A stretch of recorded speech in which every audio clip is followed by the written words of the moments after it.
The importance of monitoring. When the Titanic struck the iceberg on April 15, 1912, it took 2.5 hours for it to sink. There was a huge hole in the hull, and water was quickly rushing into all of the ship's compartments. A breakdown in lifeboat monitoring caused many of the passengers to needlessly perish. When the first lifeboat was launched, there were only 28 people in it, despite its capacity to hold 65. In business, like on the Titanic, there are only a few people who are able to understand the impact that small events can have on the organization. These people possess the courage to make big decisions and the understanding of how these decisions affect the long-term health of the dealership. The rest either get on board with a plan or go down with the ship. Monitoring your salespeople's performance should be a top priority because it allows you to find out whether your sales process is a success or not. Effective sales force monitoring may fix many of these issues. Frustrations that limit the ability to quickly react to problems in connection with opportunities and activities. Concerns that your salespeople don't have real-time information needed to proactively make more sales. Wasted time spent gathering, sorting, and analyzing information from reports. Disappointments regarding existing sales systems that lack the flexibility to quickly adapt to change. And the inability to react fast enough to activities that impact active sales cycles.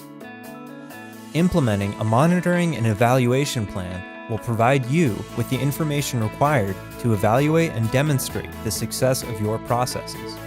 The ability to effectively communicate these processes is a fundamental requirement of monitoring your projects. Number 1, measure the process, not just the final results. Too often, sales managers focus exclusively on the final results and miss opportunities by not managing the overall sales process. You need to develop a good sales funnel to guide your salespeople through the sales process and assisting their customers with the journey through their decision-making process. Here are a few points to consider. Awareness, email prospecting, company webpage, banner ads, reviews, testimonials. Leads, fact-finding, informational emails, cold calling, phone skills. Prospects, appointments, demonstrations, trail closing questions. And sales, negotiation skills, write-ups, referrals, follow-up, and purchases. Your salespeople should be evaluated not only on the number of sales they make, but also on how well they work through the stages of the sales process. You might find out that some of your best salespeople have difficulty in early stages of the process. Often, you will find that many salespeople do a great job all the way up to the point of closing the sale. Work through these problems and even have 2 people work together if you think their overall success might be stronger as a small team. You're managing the process, and many of your small decisions will make a big difference in the end. The process of measuring overall performance will help you identify their individual strengths and weaknesses, which will ultimately benefit your entire team. Oftentimes, managers don't have a sales process in place, and their salespeople are just winging it from beginning to end. Take a moment to write down your ideas, organize them, and implement them. Number 2, it all starts with prospecting. Reward the people with this skill. Here are some facts. Most salespeople hate prospecting. They hate making cold calls, and they hate making those first uncertain steps on the road toward finally closing the sale. This means there's a real opportunity for you, as a manager, to find the people within your dealership that actually enjoy and are good at these steps. You may find it beneficial for the dealership to allow these people to take a niche role in the process and only handle these few important steps. Often, the people who enjoy prospecting dislike the later steps in the process. Capitalize on this and make their differences work for you. Find a way to reward your salespeople for the portions of the job they like to do most. Number 3, training is an everyone job. Reward training. Have you ever heard of the 80-20 rule of sales? It means that 80% of your dealership sales will come from the efforts of only 20% of your sales staff. Many sales managers believe in this concept, and it is too easy to just accept it. Take time to talk to your top sales performers and find out what things they're doing to make them so successful. Write down these things and take a long, hard look at your underperformers. You'll find that in almost every situation, your underperformers are just doing a poor job with these tasks.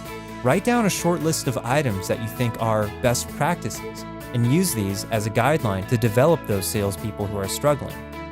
The best players on a basketball team don't just take the ball and make all the points themselves. Instead, they look for ways to help the other players and make the team better. It works exactly the same way in sales. Gain the support of some of your best salespeople and challenge them to take ownership of one or two of your struggling salespeople. With just a little effort every day, they can make a big difference to those individuals' contributions to their families and ultimately to the entire sales team. Make sure your top salespeople buy into the plan and understand that these mini training sessions will be part of their job performance evaluation. Number 4, recognize and encourage teamwork. Ask yourself if you really have a team or if you just have a bunch of individual salespeople doing their own thing. Do they have fun together? Is there a little friendly competition between them? Good teams should understand their role on the team and understand that the real competition is not within the department, but is outside of the organization. Help them to understand that they are not in competition with each other, but rather your dealership is in competition with other competing dealerships in your geographic area. Think of creative ways to reward the people in your department that promote good teamwork. Number 5, think about the next deal. Making a sale is a big deal. The bigger picture is understanding that the relationships your salespeople build and their quality of follow-up with your current customers is the real secret to success in today's changing automotive marketplace. Will the customer think of your dealership and that salesperson when it's time to purchase their next vehicle? How likely are they to recommend your dealership to someone else? Think about your average customer that leaves your dealership today. How do you think they feel a few days, a week, or even a few years after their purchase? Do they have a good feeling, or do they have a feeling that they've somehow been cheated or treated poorly? Aggressive salespeople will sometimes do anything, say anything, or promise anything to make the sale. These high-pressure tactics will sometimes close the sale, but often reality sets in, and they have uncomfortable memories of the overall transaction. How likely are these customers to return to the dealership? Use your current CRM tools to track your sales performance and look at customer service and repeat business trends of your team on an annual basis. Go over the results and make changes when necessary. The goal is to build long-term customers, not to make short-term sales.